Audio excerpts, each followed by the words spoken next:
Ya, halo kawan-kawan semua. Jumpa lagi dengan saya Benju Setiawan di bengkel Las CV Kedu dan saya hanya mau sharing-sharing aja pada kesempatan kali ini singkat saja tentang garapan-garapan yang kita lakukan. Ya, ada garapan yang sudah selesai, itu adalah balkon stainless steel untuk rumah di kawasan Pagesangan. Kemudian juga ada yang lagi proses ini adalah yang ada di Sawah Pulau Surabaya. Jadi saya datang ke sana, saya sempat cerita juga yang saya terlambat janjian itu, kemudian saya sampai lupa, kemudian tuan rumahnya juga sampai menegur.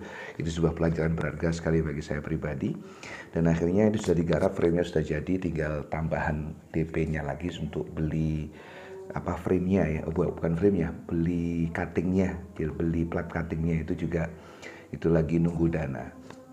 Tapi garapan-garapan ini semua ya, saya bukan mau detail ya, nanti saya akan ceritakan detail di kesempatan yang lain. Saya ingin cerita tentang storytelling. Ini adalah hal yang menarik sekali bagi saya pribadi, bahwa konteks bermedia sosial, kita mengenalkan barang dan jasa itu adalah bagaimana kemampuan kita bercerita. Saya sendiri juga bingung sebenarnya gimana sih supaya bisa bercerita kepada para khalayak begitu ya. Karena memang saya juga masih belajar untuk bisa ibaratnya itu berkisah tentang apa yang saya lakukan, kemudian juga menceritakan apa yang sedang kita garap begitu. Jadi memang ini semuanya saya sendiri juga belum menemukan hal yang detail gitu ya, gimana sih caranya gitu. Tapi saya coba aja, karena kenapa? Karena kebanyakan memang unsur paling utama bagaimana kita membuat konten atas segala sesuatu, apapun jenis konten Anda, adalah kemampuan bercerita, kemampuan kita mengetengahkan semua prosesi itu dalam sebuah tulisan atau dalam sebuah video atau dalam sebuah desain grafis misalkan. Nah, saya pribadi saya ambil shortcut aja. Saya pribadi itu ya saya cerita aja, cerita apa yang saya lakuin, kemudian lebih detailnya itu dokumentasi apa yang sedang saya lakukan.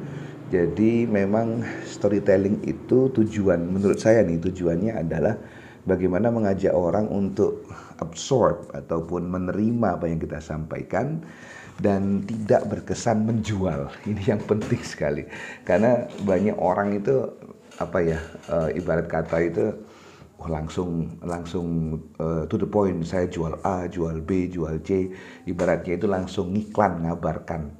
Jadi ada pengalaman menarik ya dari sebuah postingan di YouTube atau di Facebook, saya lupa waktu itu. Jadi orang ini bilang bahwa sebenarnya manusia itu nggak suka dipaksa untuk belanja, tapi pada dasarnya manusia itu suka belanja. Nah, tujuan ataupun tugas sebagai seorang pengusaha pemula, UKM, marketer, atau misalkan Anda punya usaha sendiri adalah mengajak mereka, ibarat kata itu customer itu untuk pesan ke sampean kan begitu. Nah, caranya yang ini yang jadi catatan caranya. Kalau kita ngiklan artinya kita kabarkan terus kita ngelakuin ini mungkin saja orang itu akan lari, karena ibarat kata itu bosenin ya, ini orang mesti postingnya A, mesti postingnya B gitu. Mesti postingnya itu doang ya, garapan A, garapan B begitu. Nah, akhirnya itu ditunjukkan kalau ada iklan di YouTube misalkan. Kita kan YouTube itu free ya. Kita bayar pulsa aja dan kita bayar waktu untuk melihat YouTube. Itu pun ada iklannya, dan momen ketika kita melewati iklan itu kita nanti-nantiin itu.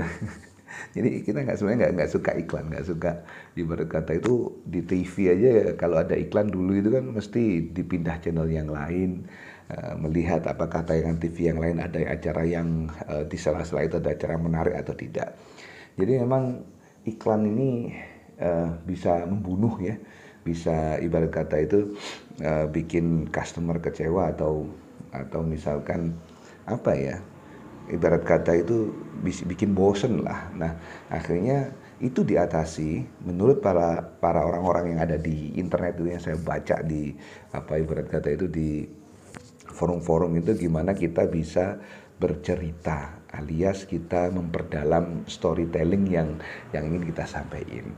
Sama juga ketika konteks hubungannya dengan bengkel yang saya kembangkan ini, ya apalagi kalau kan tidak saya dokumentasi dan cerita apa yang saya lakuin terhadap bengkel las yang sedang saya rintis ini ya. Dan alhamdulillah semuanya saya kira belum begitu signifikan, tetapi ini adalah proses awal dan saya yakin dan percaya bahwa ini adalah pekerjaan maraton yang tidak hanya butuh 1-2 bulan, tetapi butuh paling tidak 5 tahun. 5 tahun untuk melakukan hal yang sama, untuk mengejar apa yang kita inginkan. Prosesnya saya kira tahunan dan saya sudah siapkan diri untuk itu. Dan semoga saja apa yang kita sampaikan bisa bermanfaat bagi, at least for me, dan mungkin bisa menginspirasi bagi Anda semua. Demikian sharing saya sedikit tentang storytelling yang sedang saya pelajari juga, dan semoga saja semuanya lancar dan Anda mungkin juga bisa ambil kesempatan untuk ikutan memperdalam bercerita. Terima kasih. Assalamualaikum warahmatullahi wabarakatuh. Salam sejahtera untuk Anda semua.